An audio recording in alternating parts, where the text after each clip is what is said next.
Pemirsa, dialog berita Satu View kali ini akan membahas mengenai sejumlah peristiwa hangat yang terjadi sepekan terakhir bersama pemimpin redaksi Suara Pembaruan, Bapak Primus Dorimulu, dan juga Wakil Pemimpin Redaksi Indopos, ada Mas Haryanto.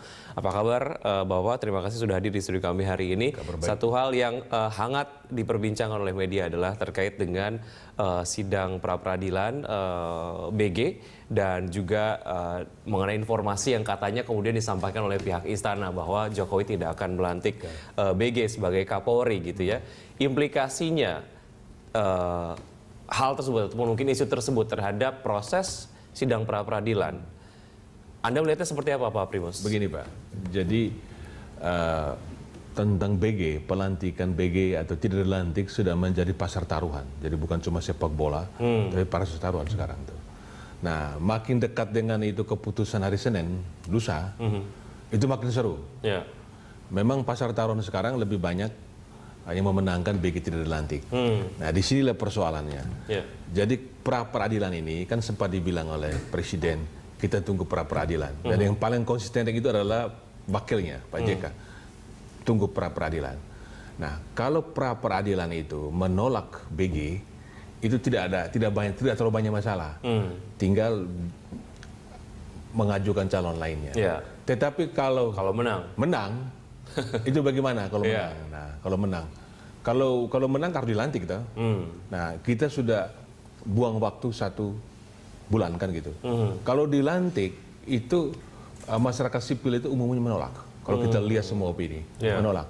Jadi kalau dilantik akan menimbulkan kekacauan. Dugaan saya itu walaupun dimenangkan oleh BG, tidak dilantik. Nah, kita nggak tahu jurus-jurus apa yang akan dipakai oleh Jokowi. Sebab kalau dilantik, paling bagus ketika tanggal 15 Januari, itu DPR menyetujui, itu tanggal 16 itu langsung dilantik. Baru tanggal 17-18 ada bukti kuat langsung ke Tipikor, ditahan itu Budi Gunawan, dia diberhentikan, ajukan baru. Sehingga waktu pendek. Tapi sekarang sudah 1 bulan, kita terjebak dalam kehebohan politik yang tidak perlu menguras energi terlalu banyak. Iya. Ada komunikasi yang mungkin juga dilakukan oleh Presiden dengan pihak-pihak terkait. Mengapa kemudian ini bisa seperti yang Anda sampaikan sedikit berlarut-larut. Anda sendiri melihatnya seperti apa, Mas Arif? Iya, kabarnya juga ini ada bargaining politik ya di DPR. Kenapa APBNP 2015 itu cukup alot? Ini pertama kali dalam sejarah di DPR dalam pengesahan APBNP 2015 itu cukup alot gitu. Padahal ini kan sudah tahap kedua, artinya sudah di sidang paripurna, biasanya tinggal ketok. Ini alot gitu. Apakah ini juga terkait dengan pusat taruhan tadi atau bargaining politik tertentu terkait dengan penetapan BG sebagai tersangka atau gimana? Saya nggak tahu ya. Karena ada dana untuk Lapindo 800 miliar. Nah, ini juga jadi kalau nanti BG ditolak, itu kemungkinan Golkar akan mendukung Presiden. Jadi Golkar, Demokrat, kalau KIA kompak ya Jokowi bisa lolos. Ya. Terkait dengan langkah-langkah yang akan dilakukan tim BG sendiri ketika misalnya gitu ya Presiden betul-betul tidak akan melantik BG sebagai Kapolri. Ada kemudian tuntutan yang disampaikan bahwa ya walaupun ini adalah hak prerogatif Presiden, namun jatuh-jatuhnya ini adalah Presiden melakukan pengabaian undang-undang karena secara de facto sudah menjadi Kapolri gitu ya, karena sudah melalui proses persetujuan DPR dan sudah melalui paripurna. Anda melihat ini seperti apa? Sejauh mana ini mungkin bisa dilakukan? Nah, saya koreksi dulu. Jadi walaupun sudah disetujui oleh parlemen, itu tidak otomatis BG sudah menjadi de jure, apalagi de facto. Jadi tetap terakhir Presiden, dia bisa menolak. Nah, yang jadi pertanyaan mengapa itu berlarut-larut.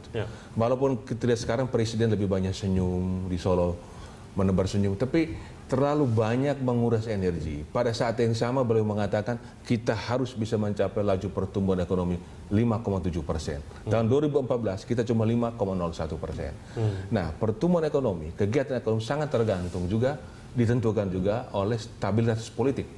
Sekarang kan politik kita sudah seperti ini, itu sangat mengganggu. Nah, kemudian 2 hari lalu pemerintah menerbitkan PP yang menyatakan bahwa kalau bupati, gubernur mengalami konflik sosial di daerahnya bisa meminta bantuan TNI.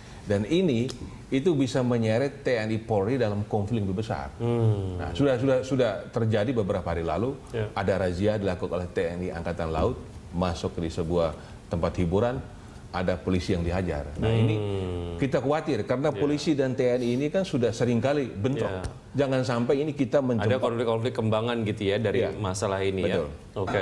Ya, Anda melihat ini seperti apa, Mas Arief? Terkait dengan langkah berikutnya ketika memang BG tidak jadi dilantik. BG tidak jadi dilantik. Ketika BG tidak jadi dilantik, apa yang terjadi? Terkait dengan isu yang bilang bahwa kemudian Jokowi kemungkinan tidak akan melantik BG sebagai Kapolri, apa yang bisa dilakukan pihak BG? Aspek hukum dan aspek etik moral ya. Secara aspek hukum ini kan sebenarnya Jokowi sudah mengajukan ke DPR, ya kan? Terus kemudian DPR sudah meloloskan. Artinya ya memang secara hukum ya harus dilantik sebenarnya. Tetapi ini kan perdebatannya adalah ini aspek hukum atau aspek moral. Ini kan pertarungan persepsi publik yang menolak BG sebagai calon Kapolri. Nah, nanti disinilah kedewasaan seorang presiden di dalam menentukan keputusannya, apakah aspek hukum ataukah aspek moral gitu kan. Kalau moral kan sebenarnya di atas hukum dan bagian dari hukum itu sendiri. Jadi ketika aspek moral diabaikan, saya kira nanti lawannya akan melawan persepsi publik yang menolak BG sebagai Kapolri. Oke, melihat langkah-langkah Jokowi menuju penentuan akan dilantik atau tidak, prediksi Anda Pak Primus seperti apa? Jadi hari Senin, lusa itu akan ramai. Jadi KPK itu ada banyak supporternya mendukung, Polri lebih banyak lagi. Dan kita lihat perkembangan minggu terakhir, itu masa mendukung Polri lebih banyak. Yang cantik-cantik juga nggak kalah. Pertama kan cantik-cantik banyak KPK. Sekarang cantik-cantik banyak juga dukung polisi. Jadi akan ramai. Dan dugaan saya, walaupun banyak argumentasi yang mendukung bahwa ini BG bakal menang, tetapi saya pikir akan ditolak. Akan ditolak. Kemungkinan besar ya. Kali ini feeling saya lihat bahasa tubuhnya hakim menolak, dan itu akan mendukung, minimal membantu presiden untuk tidak melantik BG. Sebab kalau BG dilantik itu damage-nya jauh lebih besar. Kita sudah buang waktu 1 bulan. Kalau mau dilantik mengapa nggak dari dulu gitu loh. Nah, jadi saya pikir kita doakan mudah-mudahan hakim itu lihat betul-betul, walaupun sebelah juga menggunakan itu saksi ahli yang hebat-hebat, ngotot-ngotot, tetapi KPK mudah begini jadi ditolak. Jadi, dan kita juga minta KPK juga harus fair juga, jangan takut diperiksa. Kalau polisi diperiksa, KPK juga periksa. Jadi BW harus kooperatif, dan besok-besok kalau umpama Samad tersangka, kooperatif, siapapun juga kooperatif. Jadi kalau mereka berani memeriksa polisi, mereka juga harus berani diperiksa. Mengingat Presiden juga kemudian mendengar beberapa masukan-masukan lain, salah satunya adalah dari Komisi 9 sendiri terkait dengan BG sebagai Kapolri ini. Anda melihat petanya seperti apa, Mas Arief?